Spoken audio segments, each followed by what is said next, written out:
Alright, you guys, this episode of Paradigm Profiles is called Calipatria State Prison. This profile is going to be about another one of the California Level 4 prisons that has seen its share of stabbings, assaults, and prison-style killings. I've never been to Calipatria State Prison, but I've kept my ear to the ground when it's come to some of the things that have happened on some of these Level 4 180 yards. And Calipatria is one of those prisons that's always mentioned in the conversation. I just finished running two historical stories about High Desert and Salinas Valley, two other level 4 main lines that are always kicking off, but eventually I'm going to try to cover all these yards. It hasn't even been a month since I dropped that High Desert profile, and already another noteworthy incident just kicked off that involved a double deadly force shooting, one being a well-known NF member by the name of Armando Quinn.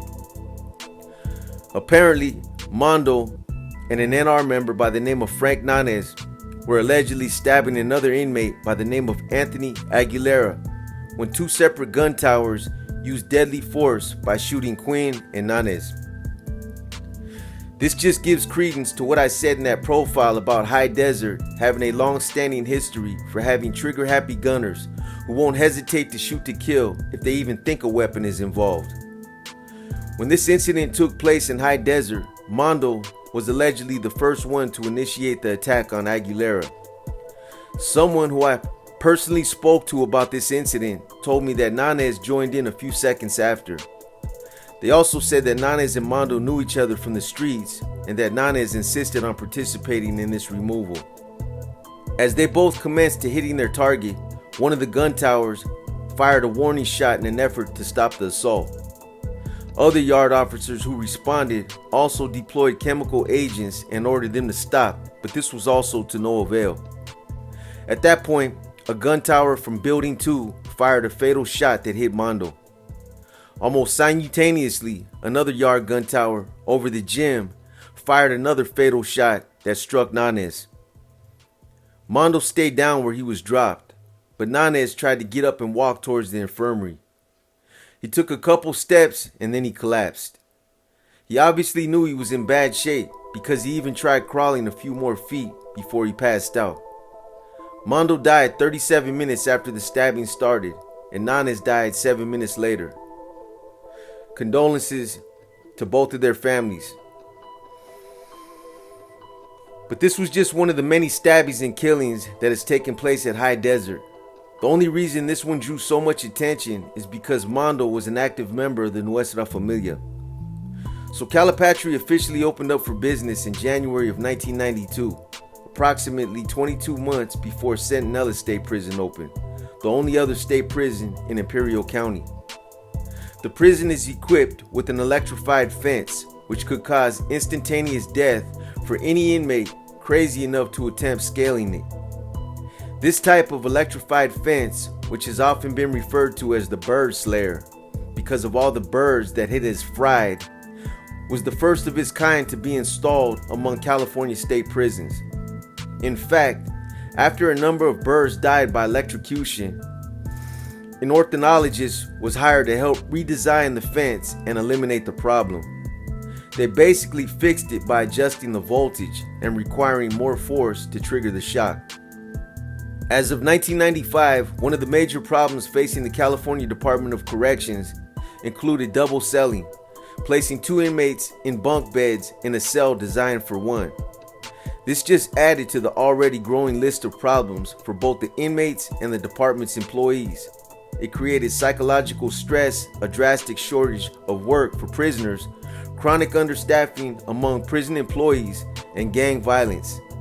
For the inmates, it had an almost immediate domino effect. Inmates that were celled up together started killing their cellmates. This was all predicated on another frivolous ruling from a federal judge that didn't understand the dynamics of prison politics. He further ruled that separating inmates by ethnicity was a form of racial segregation. True, it is a form of racial segregation, but this is how the inmates want it. And you don't change prison politics by being politically correct. So this was yet another issue that CDCR was forced to deal with. It wasn't just Calipatria either. It was prisons all over the state of California. Each prison dealt with these dilemmas differently. Some honored the ruling and just let the inmates continue to kill each other. Other prisons just outright ignored conforming to this errant policy, citing that they had to do whatever it took to maintain harmony in their house. And yet other prisons devised methods of deception by leading the federal courts to believe that they were in compliance with the ruling by documenting misleading auditing. Prison is already a hostile environment, an environment that's a hotbed mix of tension, animosity, hate, and anger. But you take that and you couple it with overcrowding, stress, frustration, prison politics, and now you've got a gunpowder keg that's ready to erupt. Calipatria is one of those level 4 prisons that has definitely had a lot of assaults on staff by inmates. But Calipatria is where one of the most violent staff assaults occurred, where multiple officers were stabbed in the same incident. In May of 1995, an incident occurred where 5 inmates stabbed and assaulted 8 officers. This was described as one of the worst inmate attacks on staff in California state prisons in recent years. 8 staff members at the maximum security Calipatria State Prison were injured when 5 inmates broke into an office and attacked them with prison-made weapons. This was obviously a planned attack. These inmates were part of a squad that was selected by gang leaders to retaliate and wage retribution for several inmate assaults that were allegedly committed by correctional officers. Imagine that. You had several line-level officers as well as ranking officers in the watch office carrying on with their daily work duties, when all of a sudden the doors open and a squad of hitters come through the door wielding bone crushers. All hell broke loose. This, in a sense, was a rude wake-up call for some of the officers working at Calipatria, the heavy-handed officers who like to bring their problems to work and use the inmates as a way to vent this negative energy. But the message was clear. You can come to work, beat inmates down, and impose your will on them in these types of custodial environments. You can do it, and you can probably get away with it for a while. But sooner or later, you're going to end up getting the type of reaction you're probably not going to like. You can only push someone into a corner so many times. At the time of the incident, 2 sergeants and 6 correctional officers were taken by ambulance to a local hospital in Brawley. All these officers suffered stab wounds and other injuries. According to several inmates that witnessed the incident, it took several officers to restrain 2 of the officers that were involved in the fight. These 2 officers were also said to be blood relatives. They apparently continued to fight even after the 5 perpetrators were restrained and proned out. In an affidavit, an inmate claimed that he witnessed one of the officers pick up an inmate-manufactured weapon and allegedly used the weapon to defend himself and the other officers. I would have did anything to have been a peripheral fly on the wall to see this officer there swinging that pedazo. The 5 officers who were involved were all slammed down and segregated away from the rest of the general population. This was obviously done to contain the incident and to possibly prevent it from becoming a bigger issue. The prison was then placed on lockdown. In line with standard protocol, a massive shakedown was conducted, and as a result, 4 inmate-manufactured stabbing instruments were confiscated. Those were obviously the ones that couldn't be disposed of in time, because you would think that they would have found a lot more weapons than just 4 after an incident like that. Ironically, a sergeant, the only female in the group, received severe stab wounds. Whether or not she was an intended target or if this somehow directly involved her is anybody's guess, but for whatever reason, she was the recipient of the worst injuries. 3 of the officers who were hit were kept overnight in observation, and the other 5 officers were released. The weather in the area of Calipatria is desert-like, cold in the winter and very hot in the summer, up to 118 degrees Fahrenheit. The smell of cow manure pervades the prison and the entire area due to large cattle feedlots nearby. It smells the same way it does at DVI State Prison and some of the other Northern California prisons that were built in close proximity to cattle farms. That's the first thing you can smell as soon as you step off the bus: cow shit. It doesn't only pervade the prison, it also pervades your nostrils. It's an unforgettable smell that you'll always remember once you inhale that shit. No pun intended. Especially more so for those of us who have never been around cow farms before. Although the incident that took place in May of 1995, where 5 inmates attacked staff with inmate manufactured knives, was considered one of the most violent incidents on staff at that time, another incident would occur at Calipatria almost 10 years later that was considered the most violent assault on staff that was ever committed at that prison. When this riot was over, 1 inmate was shot and killed, and at least 30 inmates and 25 correctional officers were wounded. Midway through the riot, after the incident had already kicked off, a second group of about 25 inmates breached the fence and jumped into the yard so that they could join in the fight. The riot started after a guard was slashed in the head as he tried to search an inmate he suspected of concealing a weapon. Some believe that the guard had a history of routinely singling out the same inmates for random searches, and that this may have been a factor in the initial assault.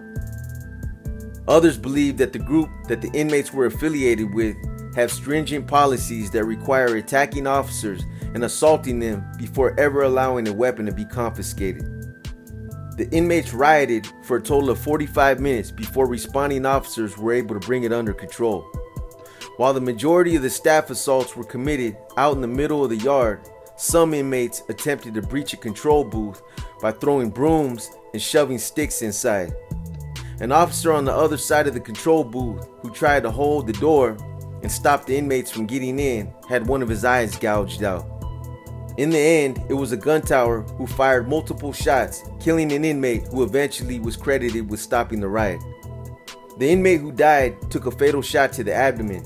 Most of the injuries that the inmates sustained were treatable at the prison's infirmary, while 5 others had to be taken to an outside hospital. They don't like taking inmates to outside hospitals unless it's absolutely necessary. They don't like it because they have to spend money. Out of the 25 COs that were hurt, 16 were treated at outside hospitals. After the officers were able to get the yard back under control and all the inmates were placed in mechanical and zip tie cuffs, 90 inmates were placed in administrative segregation. Coincidentally, this riot kicked off about 10 days after another riot took place in San Quentin on August 8, 1995. That fight broke out between white and Hispanic inmates in a medium security dormitory style unit called H Unit. As a matter of fact, I was there at San Quentin when this happened, and this riot was the green light I put on the Coco County Woods. Shout out to the Coco County Woods. You guys remember this incident. I told you guys about it in an episode of War Stories. Anyways, just in H Unit alone, 42 inmates were injured. Altogether, over 70 inmates were hurt throughout the whole prison, and at least a dozen of them were medevaced out after being victims of razor blade slashings. One of the last high-profile cases that played out in Calipatria involved a case against several members of the Aryan Brotherhood. The case stemmed from a huge, multi-state drug ring that was being ran out of an inmate's cell. The inmate, Travis Burhop, allegedly controlled this multi-state drug ring from his cell and was also charged with plotting to kill a member of the Aryan Brotherhood at the behest of higher-ups in the organization. Ultimately, at the conclusion of this massive federal indictment, Burhop was required to plead guilty to racketeering and drug charges. In exchange for his pleas, prosecutors agreed to seek a low-end sentencing under federal guidelines. Burhop was the 4th defendant to plead guilty in that large-scale racketeering case that targeted 15 members and associates of the Aryan Brotherhood prison gang. One member of the Mexican Mafia, Michael Mosca Torres, was also charged in their case. The 2 gangs are widely thought to be 2 of the most dominant criminal organizations within the California state prison system. The charges included 5 murders and 4 additional murder conspiracies that never went through. Burhop's plea agreement stated that he personally plotted with 2 of the Aryan Brotherhood's commissioners, Ronald Renegade Yadel and Danny T. Troxel, to murder an Aryan Brotherhood member named James Mickey.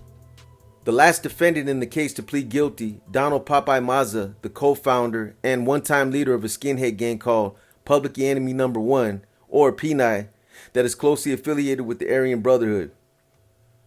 Popeye admitted to plotting to kill fellow gang member Michael Thumper Trippy, who was warned by gang intel officers. The details of the plea stipulations were interesting to say the least. Federal prosecutors gave Burhop and Popeye an excuse that they agreed to aid and abet murders because they were scared of being next on the chopping block. but they really didn't want to. In order to gain membership into the Aryan Brotherhood and avoid the repercussions for not killing Mickey, Burhop agreed to arrange the murder of Mickey at Calipatria State Prison in August of 2016, even though his heart was not in the killing. I'm sure there's a reason for including this language in his plea agreement, but only Burhop and the AB know what that's really about. The plea agreement also says that in conversations on contraband cell phones, Burhop engaged in discussions where he floated possible hitmen and talked about Mickey's current location. When Mickey was taken off of a Calipatria prison yard and put into a protective custody unit, Burhop lamented to Renegade that Mickey was likely out of reach. Before the plot went through, Renegade and Danny T allegedly balked at whether Burhop had the skills to arrange and carry out the hit.